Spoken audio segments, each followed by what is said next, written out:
Оқырмандарымның тапсырмасын орындаймыз. Алғашқы тапсырма Брюхевенде өзіме пара табу. Әдемі, сүйкімді қыздың скинін жасап алдық, жауап күтеміз. Уже кеш болып кетті, мен әлі пара таппадым. О, біреуді таптым. Привет. Ойланып біраз тұрды, сондықтан өзім айттым, тамақтануға кеттік деп. Далада жаңбыр араласқан қар жауып жатыр, бірақ бұл бізді мотоға отырғызып алып баратыр.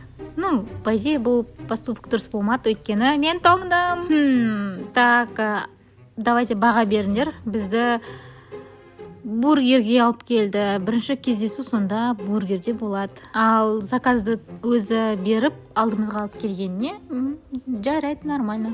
Бірақ мен бургер жемеймін. Қазір саған күшті жер көрсетсем дейді. Окей. Не, продукт сатып алатын магазинге апара жатыр ма? Жоқ, олай емес екен.